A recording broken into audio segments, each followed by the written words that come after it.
Hey, what is up, everybody? I am here to give you my WWE Smackdown review for June 25th, 2015. I'm actually going to do it early this week just because I want to. I really don't have anything else to do, so I figured I'd just do it early this week. Um, it's actually like 3:48 in the morning, and I'm going to watch SmackDown. That's pretty cool stuff right there. We're going to have to wait and see how SmackDown is. I actually don't even know anything that's going to happen. We're going to wait and see. But yeah, I can't wait to watch SmackDown. Sort of. Okay, so we have Jimmy Uso, Tom Phillips, and Jerry the King Lawler on commentary for this show. Jimmy Uso is on commentary, filling in for Byron Saxton because Byron Saxton's doing some stuff for Tough Enough. Jimmy Uso, though, if you don't know, has been on commentary for the past few weeks on WWE Superstars because his brother Jey Uso is injured. So Jimmy Uso has been been doing commentary lately because they won't let him wrestle any matches. I don't know why they won't let him wrestle any matches. Just because his partner's injured. They can't find at least something for him. Just put him some matches on like main event or superstars or something. Boom, simple. I don't get why. I don't know. But he's actually not doing a bad job on commentary so far though. So Seth Rollins, Corporate Kane, and Joey Mercury come out to cut a promo, and Seth Rollins brags about how the Authority took out Brock Lesnar on Raw. He says that I get that you guys were disturbed about the attack with against Brock Lesnar. I understand you guys don't like change. I did the same thing when I took out the Shield, which the Shield consisted of Roman Reigns, Dean Ambrose, and Seth Rollins. And he said that it wasn't a popular decision, but it got him the WWE World Heavyweight Championship. And he says that Joey Mercury was like the one that came up with the whole plan in the first place. And he says that Jamie Noble, who wasn't there, Jamie Noble wasn't there because he injured his ribs, and Seth Rollins even said that. He says he was a courageous hero. He took one for the team. And he actually did injure his ribs, too. He broke three ribs. And he said that last night they were at the hospital, and he says that Jamie Noble was a tremendous hero, and they're going to dedicate SmackDown tonight to Jamie Noble. And he says that he says some good things about Kane. I actually don't really remember what it is. And then Kane gets on the mic and says that from now on, if you mess with the Authority... Oh, and Seth Rollins also says, too, that that the Authority united is unstoppable. But Kane says if you mess with the Authority, that there will be consequences. And Kane brings up the brawl between Ryback and Big Show, and I actually like that he brought this up. He brings up the fact that that Big Show still is in the Authority, and that Ryback has to pay for his actions for what he did to Big Show. And he says that Big Show wasn't there tonight. So Kane calls out Ryback. Ryback comes out, and Seth Rollins wants to know why Ryback did that, and Ryback said that Big Show didn't want to hear him talk, so he wanted to show him what Ryback was all about. And Seth Rollins says that that's not what a champion does. You weren't acting like a champion, you were acting like a chump or something like that, or acting like a fool or buffoon. And Ryback says, and Seth Rollins says that you're not. I act like a real champion, and Ryback says that you don't look like a real champion, I think he was preferring that Ryback's all muscle and Seth Rollins isn't. And Ryback says that you don't act like a real champion. A champion comes out and fights for all these people, and he fights like a real man.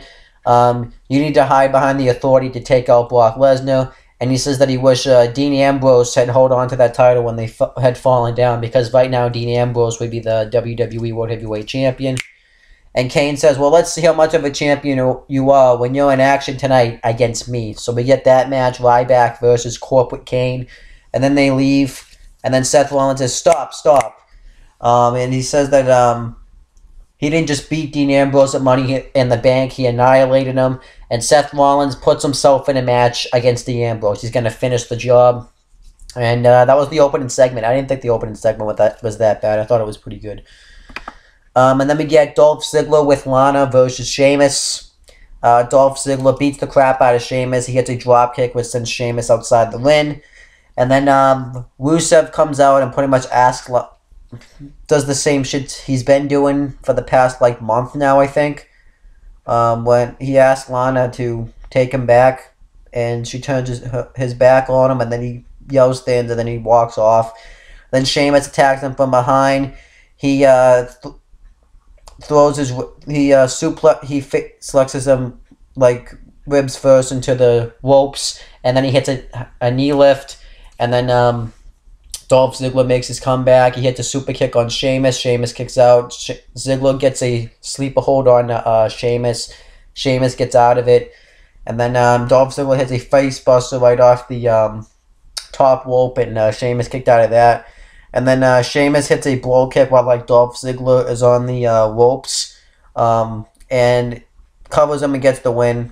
The match was good. The stuff between Rusev and Lana was bad. They're just Bayley and Rusev bad, and this whole thing with Rusev and Lana is just the same shit every week. So I don't really like it. And then he's backstage, and then like I said, same shit every week. Summer Rae comes up and tells Rusev that Lana's not worth it. Fucking stupid. They're Bayley and Rusev. I can't believe that this guy used to be dominant. No one could beat this guy, and now he's being fucking buried. Fucking bullshit. And the guy still is injured, and he can't even go home and rest up. Why not just let the guy go home, rest up, take him completely off TV, and then we never have to hear from him ever again. You come back, give him a new gimmick, and then you can restart his push. I don't know why you can't just do that, but nope, everything's got to be... Fuck. So then we get Alicia Fox with Nikki and Brie, the Bella Twins, ringside versus Naomi with Tamina Snuka. I don't know why the Bella's a babyface again, but it is what it is, I guess. I don't know. It's fucking stupid. Tamina Snuka hits one. It was kind of funny to hear Jimmy Uso on commentary, because that's Naomi's his wife. And he was talking about how he was fine that she's a heel now. And I am still wondering if when the Usos return, if they're gonna join up with Naomi and Tamina Snuka and be like a heel faction, but I don't really see that happening now, considering what they've done with Naomi now. It would make sense, but I don't think it's gonna happen. And Jerry the King Lawler says, tonight's the first time ever for you. It's the first time you've ever commentated one of your wife's matches. And Jimmy's like, no, I did that on Main Event, which I thought was hilarious. Alicia Fox botched a dropkick, and then outside the ring, Tamina Snuka lays out both Bellas with super kicks, and then Alicia Fox hits a head scissors face first move for the win, and then that was it. It was stupid. Then the New Day, which consists of Xavier Woods, Big E, and Kofi Kingston, all cut the promo about how they're not going to look at that loss when they lost to the Primetime Players, which consists of Darren Young and Titus O'Neil, as a loss. When they lost the tag titles, they're going to look at it as a win, and they're going to go into Battleground and win back the tag team championships. And then the Primetime Players come up, and they say that only one of them, and they do the New Day sucks chant, which I liked. They said that only one of them can, one of them can't be at the in the corner at the pay-per-view. So they have to decide which one's the weakest link, which I like that they're gonna do that. Maybe this will be the thing that breaks up the New Day. So then Bo Dallas comes up and says because then the New Day kind of start bickering. And then Bo Dallas comes up and says, not to be negative, you guys are one of the most inspirational groups and positive groups in the WWE, and you guys are inspirational to me like I'm inspirational to everybody else. And then he said that he asked if they can all form together, because there's going to be an 8-man tag between the New Day and Bo Dallas versus the Primetime Players and 2 other partners. And then they do and then the New Day is going to teach them how to do the New Day collapse. So that wasn't very good. So far, SmackDown, it's been kind of average so far, I'm not going to lie. Okay, so now we have Corporate Kane versus Ryback. And before the match starts, Big Show attacks Ryback on the stage. He throws him into the little Titantron thing, into the LED boards, I think they call it for SmackDown. He throws him into the barricade. Then he puts him in the ring. And they still have the match anyways. Ryback's about to beat Kane. Big Show hits a big boot on him. And then Big Show and Kane beat down Ryback. Big Show hits 2 chokeslams on Ryback. I thought this was fine. Made Big Show look really strong here. But, you know, it was fine. So then we get The New Day and Bo Dallas. I like to call that team Inspirational. Versus the Primetime Players and the Lucha Dragons, which consist of Sin Cara and Kalisto. I thought this 8-man tag team match was pretty good. It got really good towards the end. Sin Cara is outside the ring, and Kofi Kingston hits a drop kick, and then Xavier Woods hits a big boot on, with a super kick on him, which was really cool. And then the heels, or Team Inspirational, get the heat on the Sin Cara for a while. One spot I liked in this match was the New Day actually was getting their asses kicked by the Faces. And the New Days were doing the clap, and instead of Bo Dallas doing the clap, he did like his little bow thing, which was really cool. But then Kofi Kingston tries to powerbomb Sin Cara off the turnbuckle, but Sin Cara counters into a Hurricanrana. And then Kalisto gets the hot tag on Kofi Kingston, and he's about to beat him, but then Xavier Woods comes in and breaks up the pinfall. And then Sin Cara takes out Xavier Woods.